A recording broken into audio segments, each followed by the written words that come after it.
thank you for your church, founded upon your word, that challenges us to do more than sing and pray, but go out and work as though the very answer to our prayers depends on us and not upon you.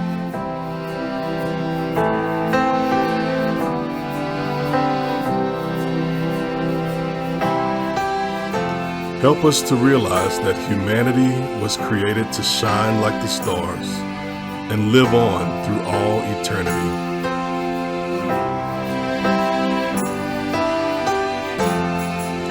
Keep us, we pray, in perfect peace.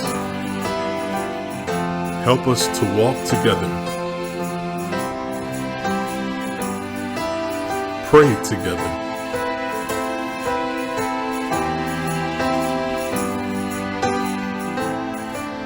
sing together,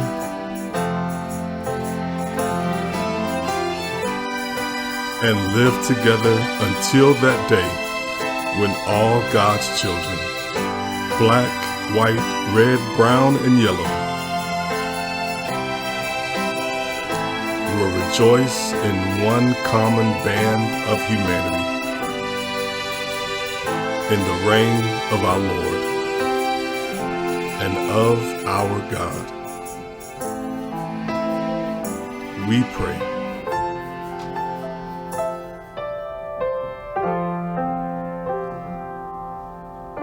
Amen.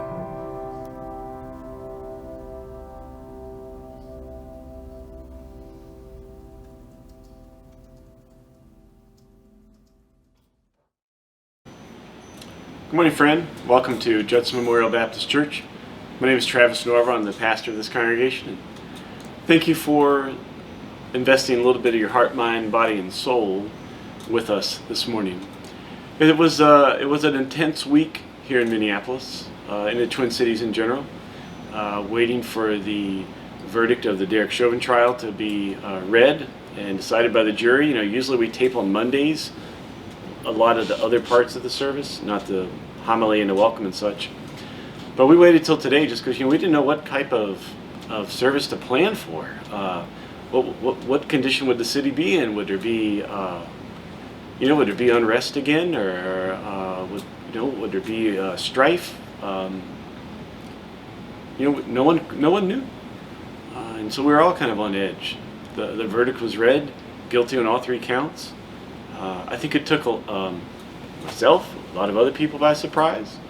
That was the case. I talked to many friends, especially some black colleagues who were just saying, look, I'm not getting my hopes up because I've been in this situation before, and I've always been burned. My hopes were dashed, and that's a reality.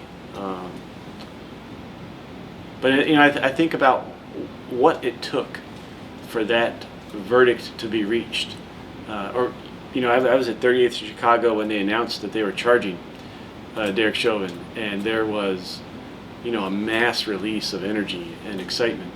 But you think about all the protests, day and night, for 300 plus days, really, keeping pressure on,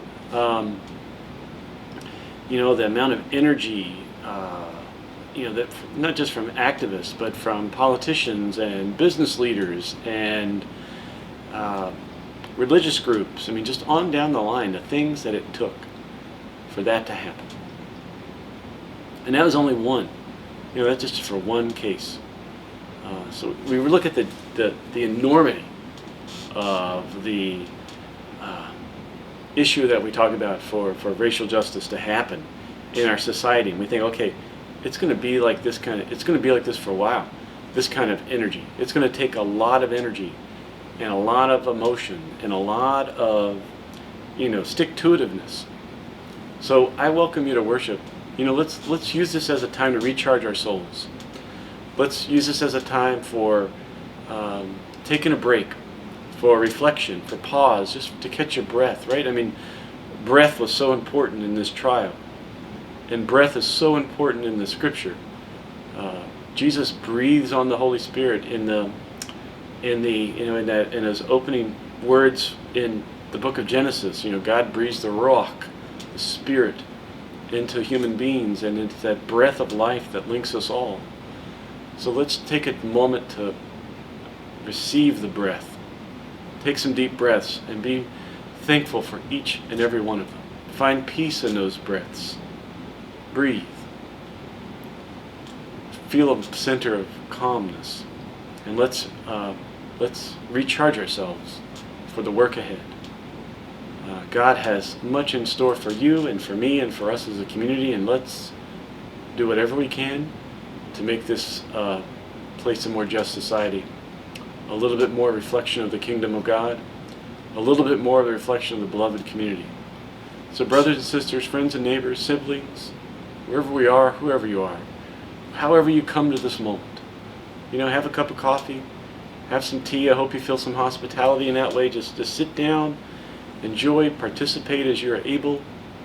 Feel the movement of God coming in. If you need to pause, pause. If you need to, fast forward, fast forward.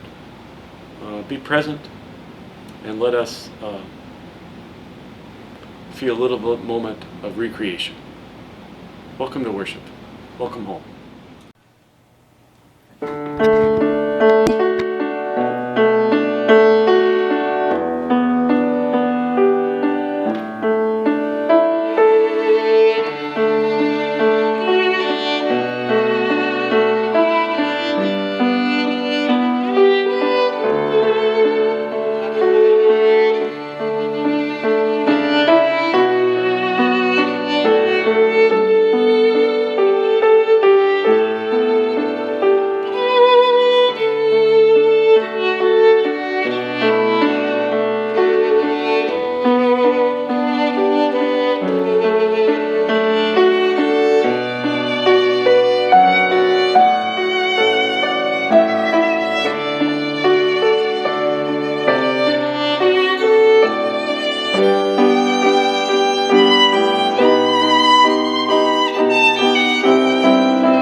Oh, for a world where everyone respects each other's ways, where love is lived and all is done with justice and with praise. Oh, for a world where goods are shared and misery relieved, where truth is spoken, children spared, equality achieved. We welcome one world family and struggle with each choice that opens us to unity and gives our vision voice. The poor are rich, the weak are strong, the foolish ones are wise. Tell all who mourn, outcasts belong, who perishes will rise. Oh, for a world preparing for God's glorious reign of peace, where time and tears will be no more, and all but love will cease. Please join us in Black Lives Matter.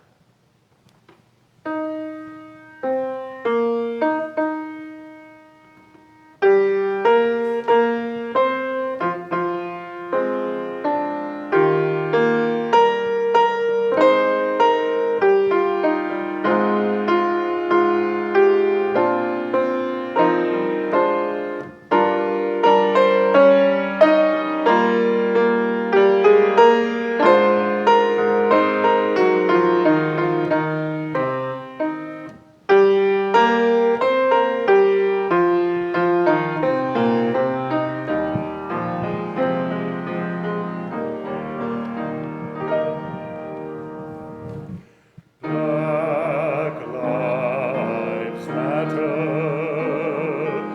Black Lives Matter. So precious to our God and to us all. Let us end the slaughter of our sons and daughters, as Christians seeking justice is our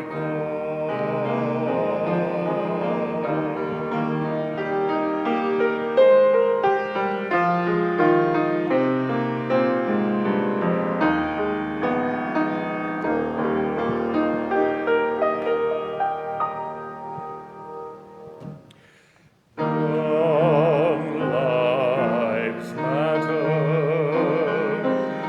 Young lives matter. Too much to waste their lives inside a jail. Let us change our systems. Let us open prisons. The stakes are high. God guide us lest we fail.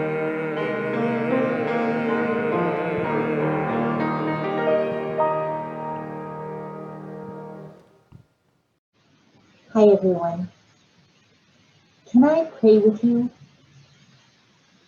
Those are the words of George Floyd that we heard on the stand when his girlfriend told the story of how they first met. Can I pray with you? Let's all take a moment now to close our eyes and see the face of George Floyd. We all know it.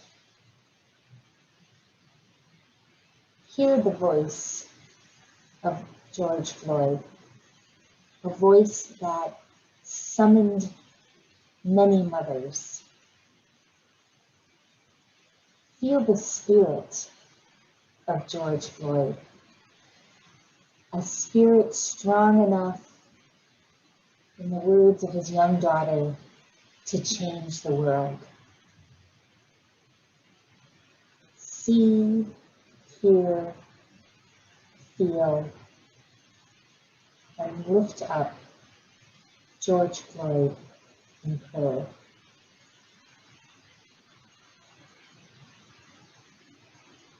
May he rest in peace and power. Amen.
times I feel discouraged and think my work's in vain, but then the Holy Spirit revives my soul again.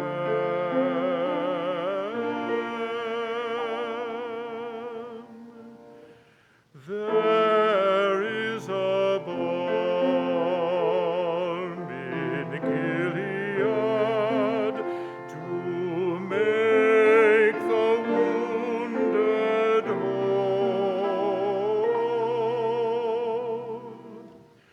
There is a balm in Gilead to heal the sin-sick soul. If you cannot preach like Peter, if you cannot pray like Paul, you can tell the love of Jesus and say he died for all.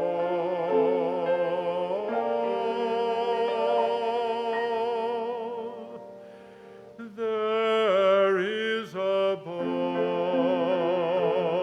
in Gilead to make the wounded whole.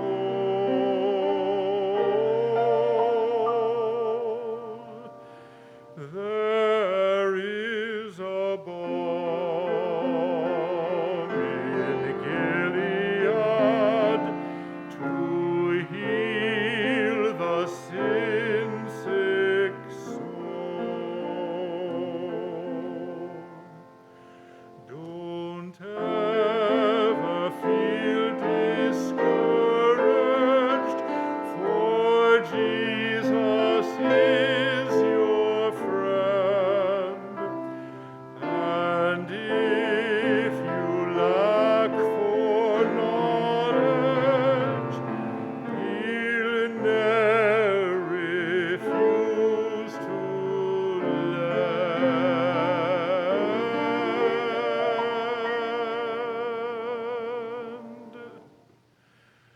There is a balm in Gilead to make the wounded whole.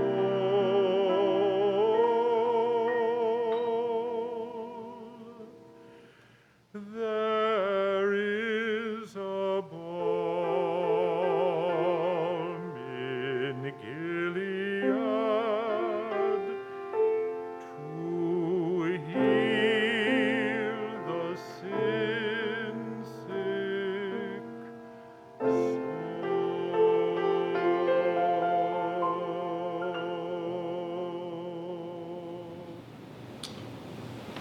I invite you for a time of prayer. If you haven't lit a candle yet, I invite you to. If you notice, there's a few candles that aren't lit. And I'm leaving those unlit on purpose, as an invitation for you to light your own candle, to reach into this space as you are able, and let's light candles together as we come to this time of prayer. If you can't light a candle, or maybe you don't have access to one, or maybe you got one and it burned down and there's just a little bit of a wick and you can't light it, well, that's okay. Just turn a lamp on. Maybe take your shoes off. Just something to mark the time and experience together as different. Because prayer is a different time. It is a different speech pattern. It's a different way of talking, and it's a different way of expressing who we are. Because most of the time we talk with our guards up, with our defenses on, our protective shields, clamped tight. But in prayer, we need to be open. We need to be vulnerable. We need to be relaxed. And so in those moments, do something at this time to enable yourself to loosen up and to settle into the loving arms of God. This week we want to obviously remember our city, our region, our state, our nation, as we deal with the topic of racial justice, but also just justice itself, and realizing that justice is not a cop being convicted. Justice is all people, but especially our Black, Indigenous, and people of color, brothers and sisters, friends and neighbors, living long, healthy, full, and happy lives. Not just some, but all people receiving that grace. And for too long, that has not been the case. That only a select few get to have long, healthy, fulfilling, and happy lives. And I don't think that the kingdom of God is about a few people experiencing that, but that's for all of God's creation to experience that. So let's pray for justice.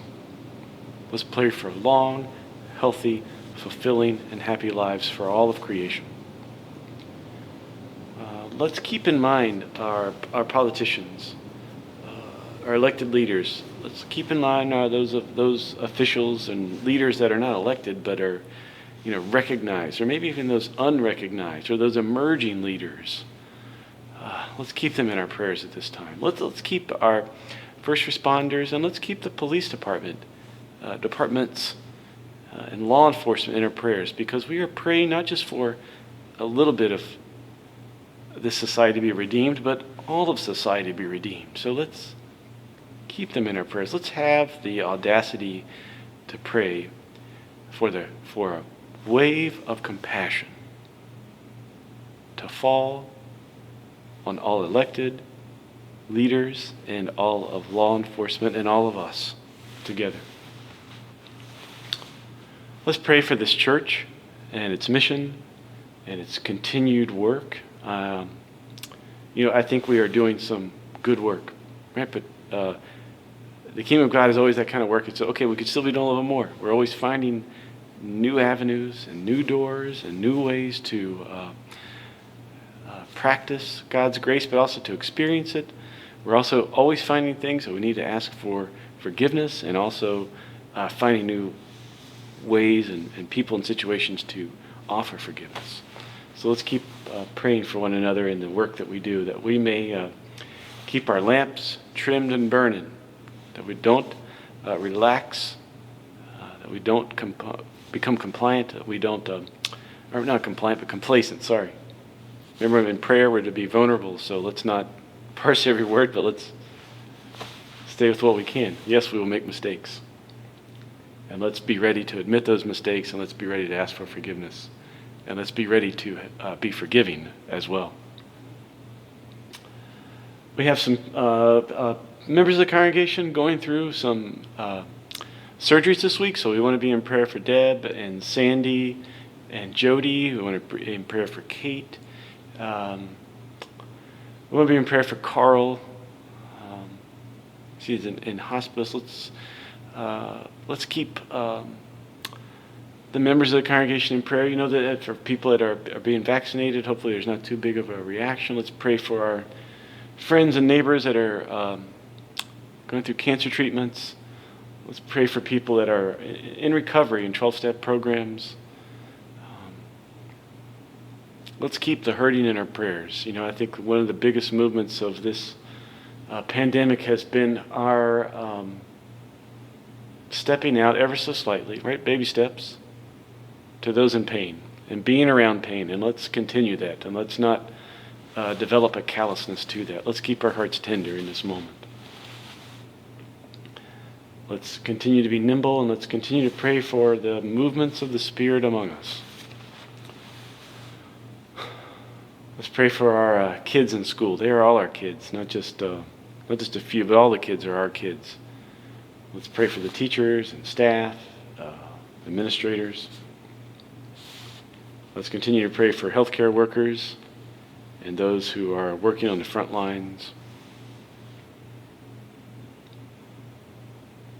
Let's pray for this earth, this common home, this place that provides our common breath, our common water, our common food, our common photosynthesis.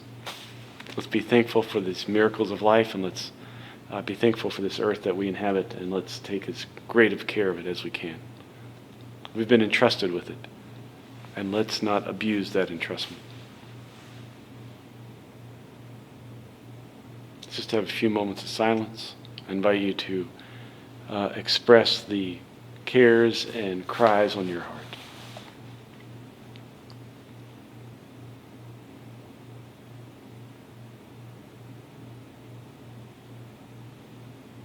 And let us pray the prayer Jesus taught us to pray. Our Father, our Mother, our Creator, who art in heaven, hallowed be thy name.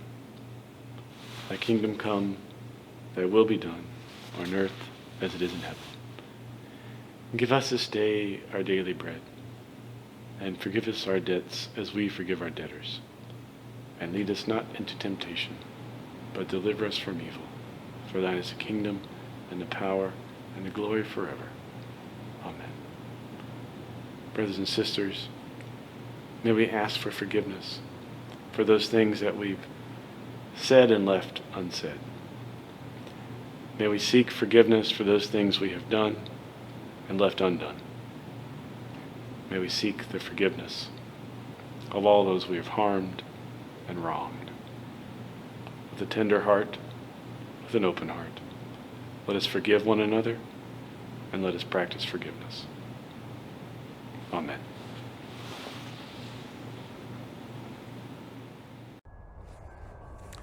Well, hello everyone. It's Earth Day today, so I'm outside. It's Thursday. I was recording in the sanctuary, it is true, earlier today, but I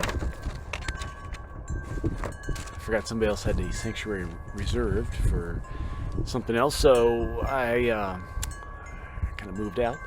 But then I thought, I think it's kind of nice to be out on Earth Day on this day. Plus, they got some ambient noise with the wind chimes, and you may see some people walk by behind me or hear some other noises. But that's kind of nice, because in a normal search, if we were, in normal times, or the before times when we were in a sanctuary, or if you were in a church service, your mind would wander, and you kind of look at the choir, maybe you'd look at the, the stained glass window, or maybe you'd try to see if somebody was falling asleep, or maybe you get up and go to the restroom, or just go get a cup of coffee, just to, change the scenery. So here we go. We're changing the scenery for today. Back outside in the backyard.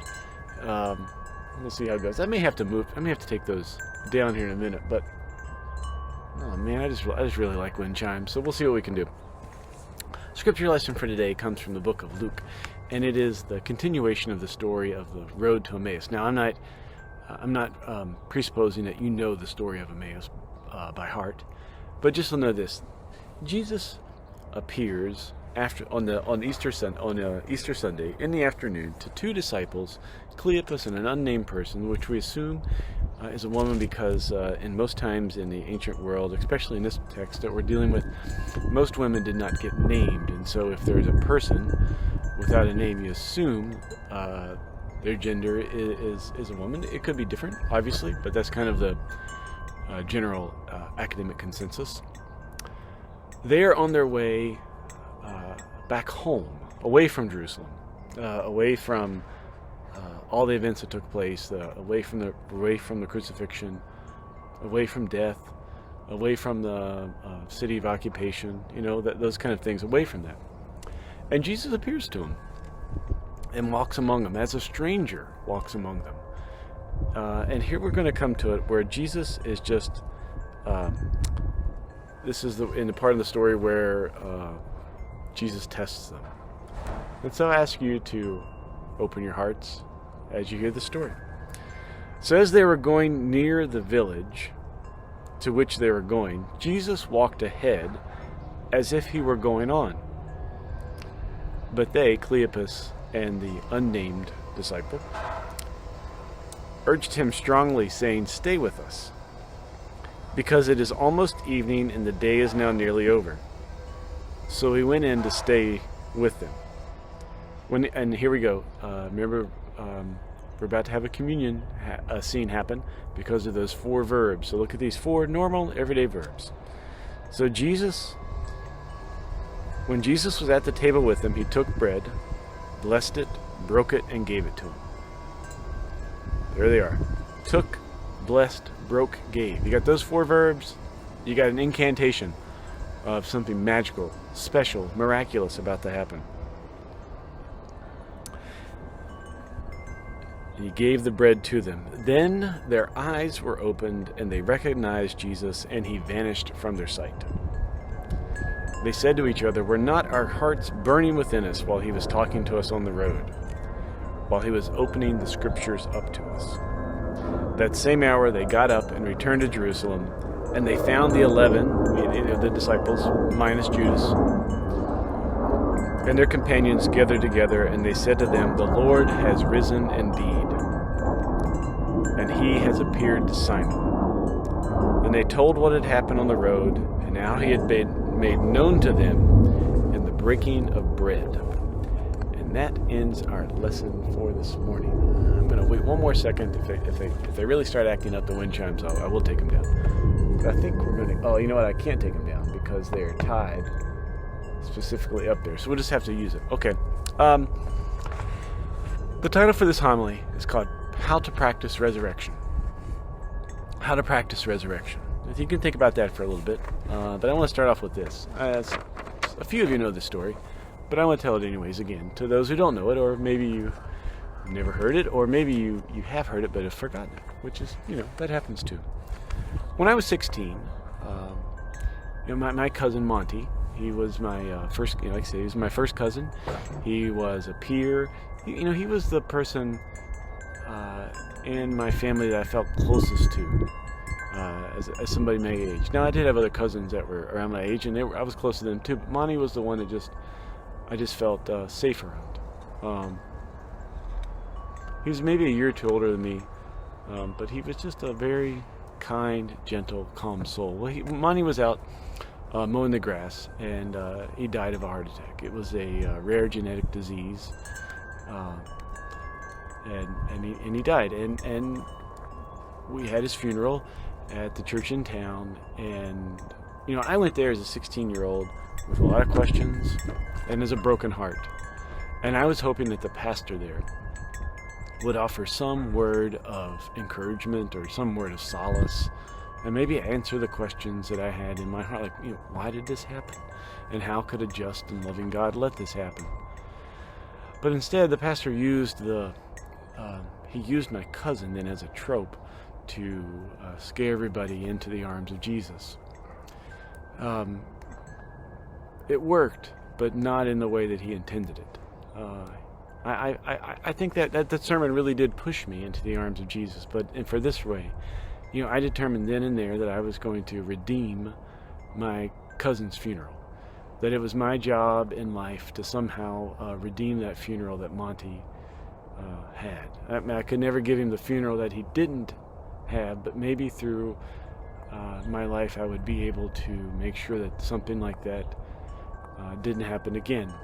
And so that's really been the mission of my life as a pastor. And that's kind of the way I've approached things. There's a problem, and let's solve it. And I think for many of us, that has been our response to some ways to the murder of George Floyd. Here's a problem. This overwhelming power of racism, both in us and around us and among us, in our systems, in our government, in almost every reach of life. And we've done some great things on how to solve this problem, such as, for a second, just go to the Hennepin County Library webpage and look at the number of holds on the books, such as, How to Be an Anti-Racist, Caste, White Fragility. There's 800 holds on those books, and it's been that way for months. There is good work going on in that realm, and people are looking at it and doing the best they can.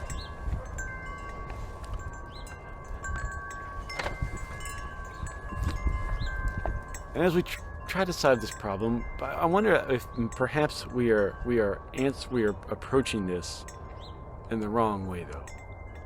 It's not how to solve a problem, but I think instead, how do we practice resurrection? You know, my whole time as a minister has been, you know, like I said, it's been this thrust of redemption. And I think in some ways we've even approached maybe anti-racism work from the thrust of redemption. How do we redeem this society, and how do we redeem ourselves and our relations, and how to repair these relations, not only with ourselves, but with our BIPOC brothers and sisters and siblings and neighbors. But I want to say maybe a more creative approach would be, how do we practice resurrection in the midst of these situations? And for that, I got another story.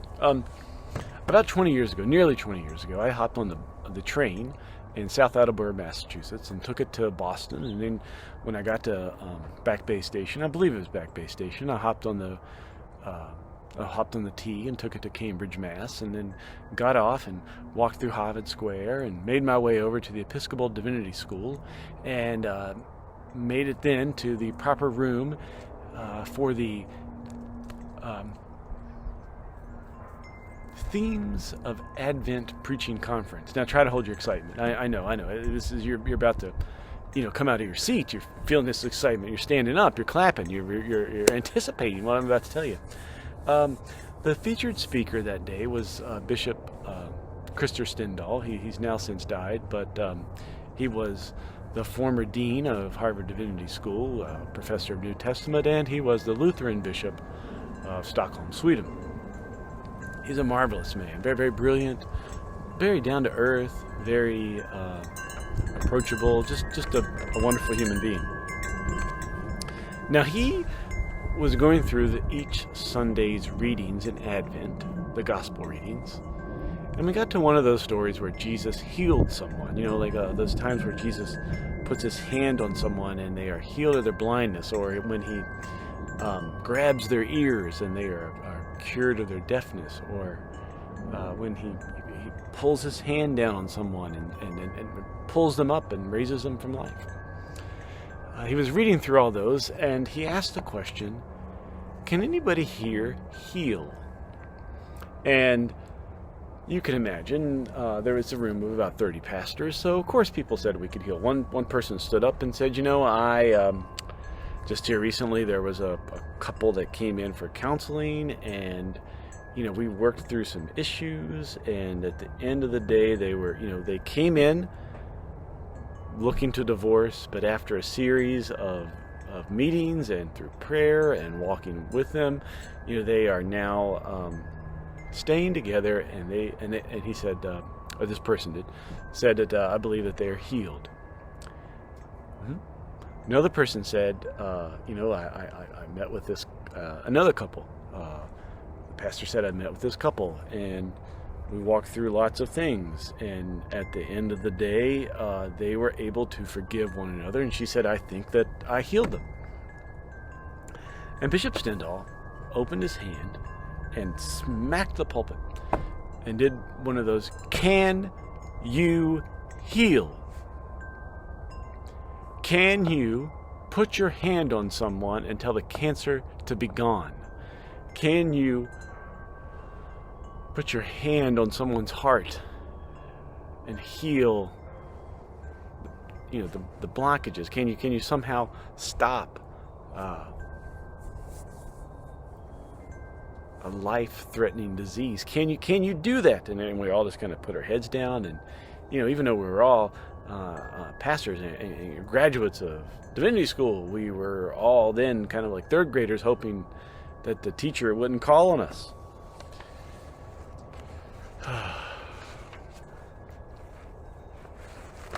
He said, listen, I can't either. I can't heal like that. I can't put my hands on people and have them magically cured.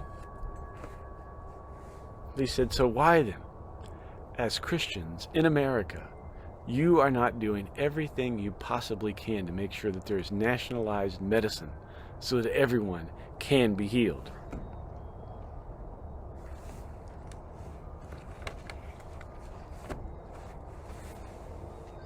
So when I ask you the question, when I present the possibility of how to practice resurrection, or present to you the question, how can we practice resurrection? I like to think of Bishop Stendhal's words. I can't raise anyone from the dead. I've done over 200 funerals in my life. I've never been asked to raise someone from the dead. I've never been tempted. I have wished it sometimes. There have been times when things have been so painful I wish I could just raise that person from the dead. And when we think about in this situation where we are in 2021, on the day when Dante Wright's funeral is happening, when you listen to his mother and father and siblings talk about him and the smile he had, when we think about, we heard just at his funeral, there is members of Emmett Till's family, members of all that terrible fraternity of people that have had to bury loved ones in that fashion. When we think about all the violence in our lives, there's nothing that we can do to bring any of those wonderful souls back to life. However, we still can practice resurrection. Yeah. On Easter Sunday, Beth Waterhouse read that wonderful poem from Wendell-Berry, and it has those last two words, practice resurrection. It's ambiguous and vague and beautiful, but man, how do you do it? How do you practice resurrection? It is not the simple thought that we can convict people for wrongdoing. It is making sure that all people have a long, healthy, free, full, happy life. It is the way to practice resurrection is for you and I to do everything we possibly can through legislation, through activism, through prayer, through community engagement, through relationships, to make sure that in our society there are no crying mothers or crying fathers or brothers and sisters or aunts and uncles. We make sure that we stop adding to the fraternity of people that are bound together by their pain because of the violence that takes place in our life. It is trying to do everything we possibly can. Bishop Stendhal asks us, if you can't heal, then why don't you have the greatest healthcare system, nationalized healthcare system that you can? In the same way, if we can't raise the dead, then can we practice resurrection by trying to limit the number of sad, terrible, unnecessary deaths in our lives?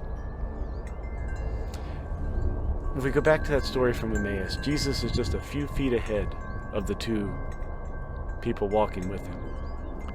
And the temptation is, I think Jesus is testing them, not in the sense of, if they fail, I'm really going to show them. No, it's that, did my words seep into their heart?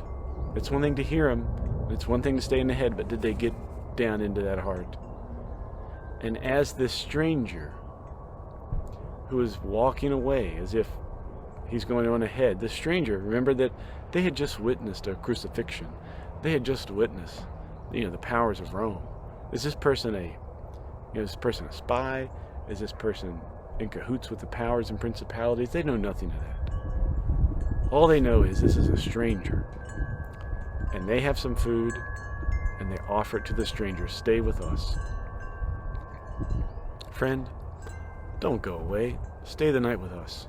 We will share what we have, we will break bread. And when they break bread, their eyes are opened. They see that it's Jesus, and he vanishes from them. A test. Did those words seep down in their hearts? Yes, they did. And those two disciples practice resurrection, and they give us they offer to us the invitation and the power to practice resurrection as well. We've learned in our heads and in our hearts what it means to practice compassionate, forgiving, grace-filled, non-violent, sticking up for the marginalized and silent voices in our lives. And it's up to us now to practice resurrection in the public arena, in the private arena, in our relationship with our friends and neighbors, in our relationship with our elected officials and recognized community leaders, to do everything we possibly can. There's that wonderful poem of Howard Thurman, The Work of Christmas, when the voice of the angels is stilled, when the shepherds return home, then the work of Christmas begins. I had that poem in my head when I went down to 38th Chicago and the day after the verdict. I was just curious about who was there. What was the energy? What did it look like? And here were pretty much just international journalists there, filming, preparing their probably evening news formats. And I thought, I had the Thurman prayer in my head, and I wrote this instead. When the cries of jubilee are settled, because we all watched the people jump up and down when the verdict was read. When the dancing in the streets ceased, because maybe you saw all the dancing that took place there at 38th Chicago. When the aroma of grilling hamburgers, because the Twin Cities Relief was there grilling at the government center and everywhere. When the cameras stopped clicking, when people stopped posing for their pictures in the midst of everything. When the international reporters return home. The work of the beloved community, it doesn't begin then, it just continues. It just continues to rename and reclaim the streets as avenues for life and not death. To reform the system so that it benefits all and not just a few. To ensure long, fulfilling, healthy, and happy lives for all. To enact new legislation, to listen to the marginalized voices, to follow heartful leaders, to bring peace among neighbors and siblings, to fill all lungs with breath. We began this service with breath and we end it with breath, that ruach, that breath from God, that breath of the Holy Spirit, that breath to enable us to practice resurrection. Brothers and sisters, friends and neighbors, find it in your hearts and in your minds and your bodies and your souls and your feet and your hands this week to start just one step a day, to take up in the morning, today I am going to practice resurrection. May God bless our endeavors and may God bless us in this journey, on this journey. Amen.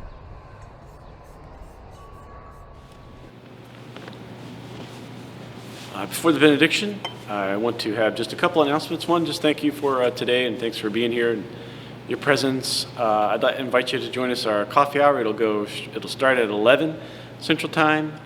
If the service here is a little bit shorter, then we'll just pick right back up at 11. If we run over, I'll start. I will, as soon as the service is over, I'll be on Zoom there to greet you.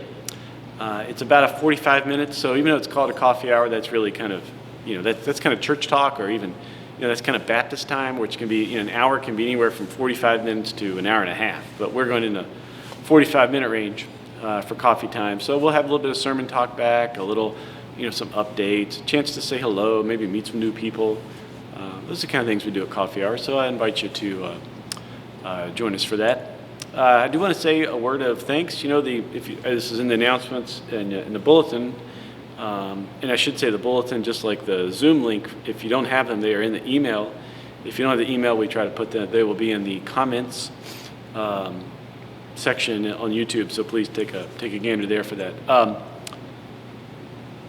I did want to say a word of thanks. We had a challenge grant, a matching grant of $5,000. If we could raise $5,000, it would be matched for Marcus Hunter's College Fund. I want to say we reached that goal and surpassed it.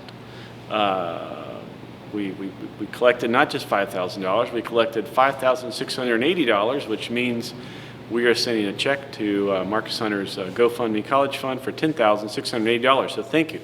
27 giving units, that's individuals and or families or combined people, combined households, gave to this fund. So I just want to say from the bottom of my heart, thank you for that. We continue to, if you've never pledged or given, we continue to receive new pledges and gifts from those of you that are watching and those that are part of the community. I want to say thanks for that. If you need some help on that, please reach out to the office, and Eileen will be more than happy and more helpful to let you know how to do that. So just want to say thanks for your continued generosity. I'm going to deliver the benediction, the blessing. Then I'm going to ring the singing bowl. Church bells were such an integral part to the experience this week, and with the Chauvin trial and many other things. Kind of calls to prayer and calls for reflection. That's one thing I wish Judson Church had, was a bell. We have a belfry, but no bell. I search Craigslist and some restoration houses and antique shops. There's some yards around. You can look for these things, hoping to find a bell, or maybe a church that's closing. I don't want churches to close, but if they do, would you be willing to part with your bell? Those kind of things. I haven't found one yet, but until then we have the singing bowls, and maybe we need to get some bigger singing bowls, or maybe even better, wouldn't it be great if we had a bell choir? I'd love to have a bell choir. All these things are things that we need to be thinking about. But until then, hey, we've got singing bowls, and let's try to figure out how we can get a bell choir here at Judson Church. That'd be a fantastic thing until we get a bell in the belfry, or all three, right? Brothers and sisters, I ask you to go this week and start your practice of resurrection, or maybe continuing your practice of resurrection, because I have seen you in action. I have received your emails and texts and calls. I know the things you're doing. Continue to practice resurrection. Or if you haven't, hey, this is the day to start. Love this world into a new existence. Keep your lamps trimmed and burning. Don't give up hope. Find the cracks and let this light in. There's places for you to make a difference in this world. The world needs you to find your way of practicing resurrection. The doors are open. At the end of this, at the back of this sanctuary, waiting for you to find your place, to go out into this world and find the Spirit moving. Know that there is music in your heart, ready to share with others. Amen.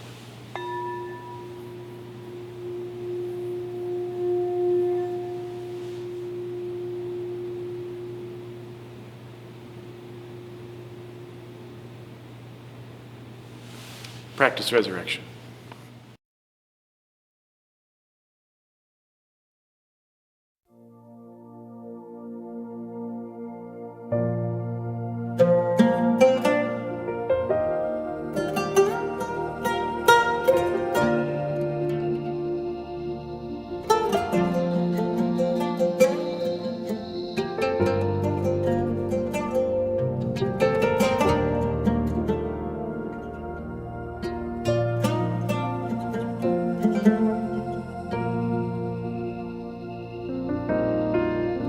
الرب يباركك ويحرسك،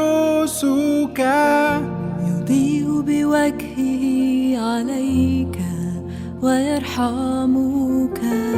الرب يرفع وجهه عليك ويمنحك سلام.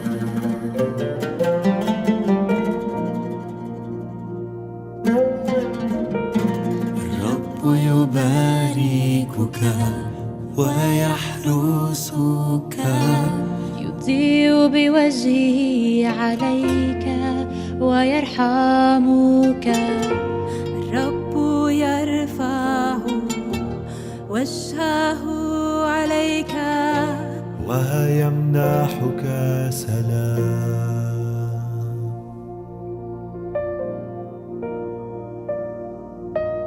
آمين.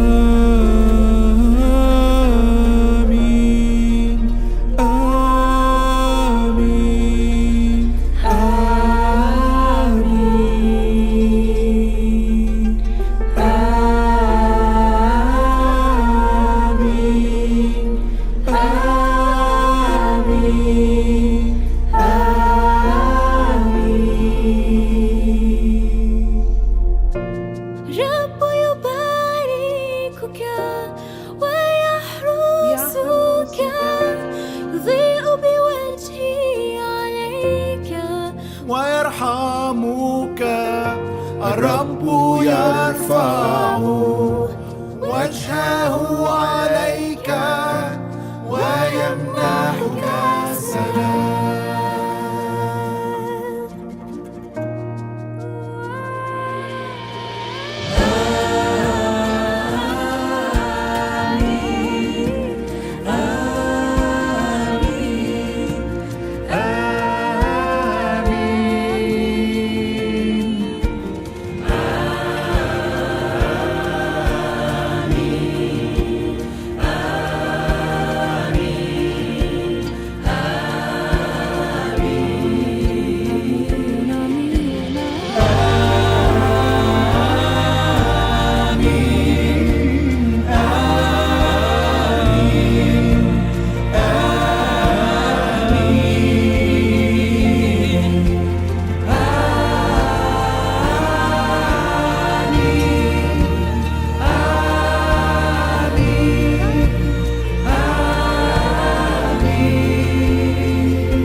يحسن الرب إليك ولألف من نسلك لبيتك وبنيك من جيل إلى جيل.